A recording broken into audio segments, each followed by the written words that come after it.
Page number देखो 111 पर कुछ क्वेश्चन दिए, उनको हम देखेंगे। इसके क्वेश्चन हम कितने इस पे क्वेश्चन जो इसका पहला नंबर इसका क्वेश्चन इस पेज पर दिया हुआ है, वो हमसे कह रहा है, ये आपको एनसीईआरटी की बुक से हम आपको बता रहे हैं। ये कह रहा है स्वयं पोषी पोषण तथा विषम पोषी पोषण में क्या अंतर है।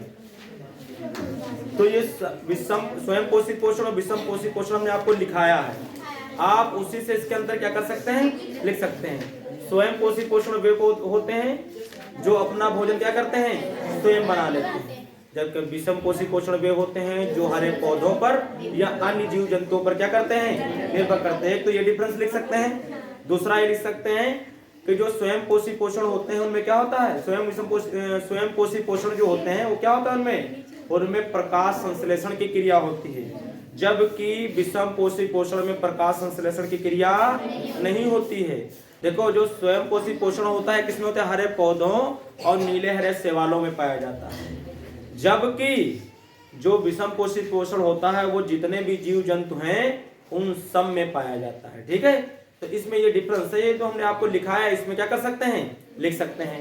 इसके बाद देखिए क्वेश्चन नंबर कौन सा हम देखेंगे, 2 नंबर देखेंगे। क्वेश्चन नंबर कौन सा देखेंगे, 2 नंबर। देखिए क्वेश्चन नंबर 2 देखिए, ये क्वेश्चन नंबर 2 कह रहा प्रकाश संश्लेषण के लिए आवश्यक कच्ची सामग्री पौधा कहां से प्राप्त करता है। क्वेश्चन नंबर 2 कह रहा प्रकाश संश्लेषण के लिए आवश्यक कच्ची सामग्री पौधा कहां से प्राप्त करता है। पहले बात तो आपको यह पता होना है कि कच्ची सामग्री कौन कौन सी होती है। तो पौधा जो कच्ची सामग्री नंबर 1 उस प्राप्त करता है वो क्या प्राप्त करता है, आप लिख सकते हो उसमें CO2, क्या लिख सकते हैं, CO2 कार्बन डाइऑक्साइड। नंबर 2 क्या लेता है ये, नंबर 2 क्लोरोफिल, क्लोरोफिल लिख सकते हो। और नंबर 3 हम क्या लिख सकते हैं, इसमें जल लिख सकते हैं, क्या लिख सकते हैं, जल। और क्या लिख सकते हैं हम, सूर्य का प्रकाश, सूर्य का प्रकाश। इतनी चीजें तो क्या होना चाहिए, पेड़ को मिल जाना चाहिए, पौधों को मिल जाना, तो अपना भोजन स्वयं बना लेते हैं क्योंकि प्रकाश संश्लेषण की क्रिया हो जाती है। ये CO2 कहां से लेते हैं, वातावरण से। कहां से लेते हैं, ये CO2 वातावरण से रंध्रों के द्वारा पेड़ क्या करते हैं, लेते हैं। और क्लोरोफिल उनकी पत्तियों में क्लोरोप्लास्ट पाया जाता है, जिनमें क्या होता है, क्लोरोफिल होता है, वो उन्हीं के पत्तियों में पाया जाता है। और जल, ये पौधे जमीन से जड़ों के द्वारा पानी को क्या करते हैं, अवशोषित करके पूरे शरीर पूरी पत्तियों तक, सब कहीं तक क्या करते हैं, ये पहुंचाते हैं। और सूर्य का प्रकाश, तो सूर्य की रोशनी से यानी सूरज से इसको क्या होता है, मिल जाता है। तो ये आपको इसमें तो बड़ा आसान था, कोई दिक्कत नहीं इसमें। तो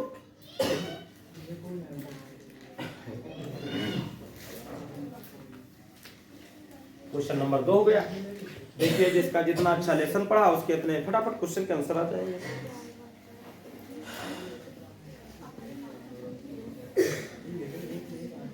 इसके बाद देखिए क्वेश्चन नंबर 3, कौन सा देखेंगे, क्वेश्चन नंबर 3।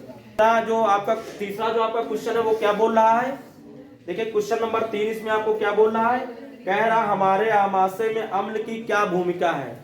तो आप सभी जानते हैं, हमने बताया है कि जो कौन सा अम्ल निकलता है हमारे आमाशय में, HCl हाइड्रोक्लोरिक अम्ल निकलता है। ये हाइड्रोक्लोरिक अम्ल भोजन को अम्लीय बनाता है, जिससे भोजन आसानी से क्या हो जाता है, पच जाता है। और ये भोजन चूंकि सबसे ज्यादा टाइम तक भोजन हमारे आमाशय में ही रहता है, तो उसको ये सड़ने से भी क्या करता है, बचाता है। और आने वाले कीटाणुओं रोगाणुओं को भी ये क्या करता है, मारता है, उससे भी हमारी क्या करता है, सुरक्षा। और जो पेप्सिन नामक एंजाइम होता है उसकी क्रियाशीलता को भी ये क्या करता है, बढ़ाता है। इसके बाद क्वेश्चन नंबर 4 देखेंगे। क्वेश्चन नंबर 4 कौन सा क्वेश्चन देखेंगे, क्वेश्चन नंबर 4 देखेंगे। और ये हमसे बोल रहा है पाचक एंजाइमों का क्या अर्थ कार्य है, क्या बोल रहा, पाचक एंजाइमों का क्या कार्य है। तो जो पाचक एंजाइम होते हैं वो क्या करते हैं, वो प्रोटीन को किसमें बदल देते हैं, एमिनो अम्ल में। क्या बदल देते हैं, वे प्रोटीन जो होती है, प्रोटीन जो हम लोग प्रोटीन खाते हैं उसको क्या करते हैं, वो प्रोटीन को ये लोग किसमें बदल देते हैं, एमिनो अम्ल में बदल देते हैं। किसमें, एमिनो अम्ल में चेंज कर देते हैं। क्यों, क्योंकि हमारी सेल्स प्रोटीन को ऑब्जर्व नहीं करती, प्रोटीन को नहीं पहचानती, वो किसको पहचानती हैं, एमिनो अम्ल को। जैसे प्रोटीन अमीनो अम्ल में बदलता है उसको सेल्स अवशोषित कर लेते हैं, उस सेल्स के लिए वो काम करती है। ठीक है, दूसरी चीज है और क्या होता है, और क्या करता है एंजाइम, जो कार्बोहाइड्रेट होता है, कार्बोहाइड्रेट जो होता है उसको किस में बदल देता है, एंजाइम क्या करता है, कार्बोहाइड्रेट को ग्लूकोज में बदल देता है। ग्लूकोज में क्या करता है, ग्लूकोज से ग्लूकोज में क्या करता है, बदल देता है। समझ रहे?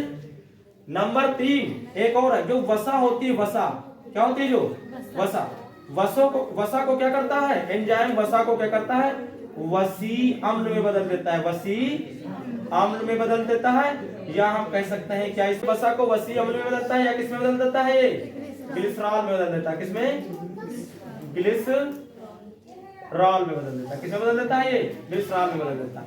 इतनी बातें होती हैं, समझ रहे हैं।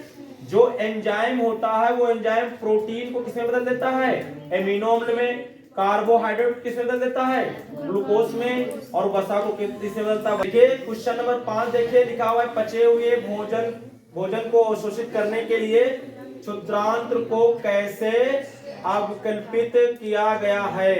देखिए इसमें जो भोजन होता है जब वो पच जाता है, पचने के बाद कहाँ जाता है, वो छोटी आंत, अमाशय के बाद कहाँ जाता है, छोटी आंत। वहां भी कुछ चीजों का पाचन होता है और वही क्या होता है, अवशोषण भी होता है। क्या होता है, अवशोषण होता है। तो ये क्षुद्रांत में, छोटी आंत में ही क्या है, बहुत सारे ऊपर ने क्या बना रखे हैं, दीर्घ रोम बना रखे हैं। क्या बना रखे हैं, दीर्घ रोम। रसा अंकुर बना रखे हैं। क्या बना रखे हैं, रसा अंकुर। और वो भोजन में जो पचा हुआ भोजन में जो एमिनो अम्ल है, ग्लूकोज है, ग्लिसरॉल है, उसको क्या करते हैं, कंटिन्यू अवशोषित करते रहते हैं। और जब ये बहुत सारी बनाई हैं, तो संरचना बनाने के बाद इसलिए बनाई ताकि उसका क्षेत्रफल क्या हो जाए, ढेर सारा क्षेत्रफल काफी क्या हो जाए, बड़ा हो जाए, और जिससे उन चीजों का क्या हो, अवशोषण अधिक हो जाए।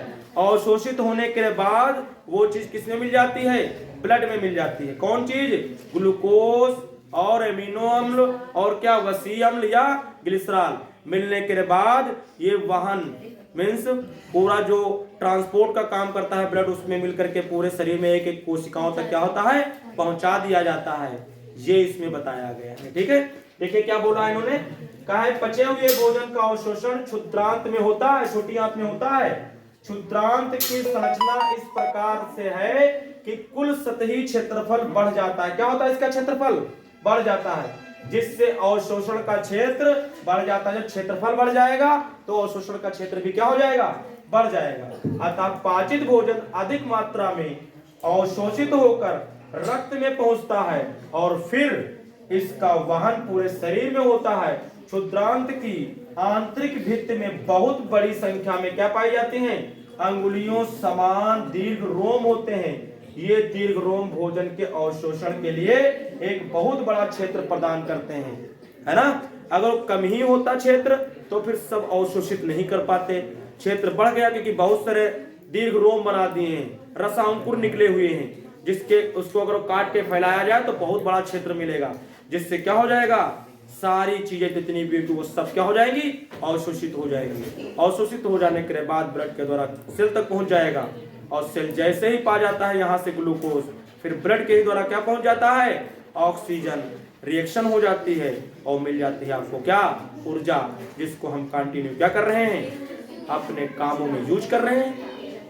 ठीक, तो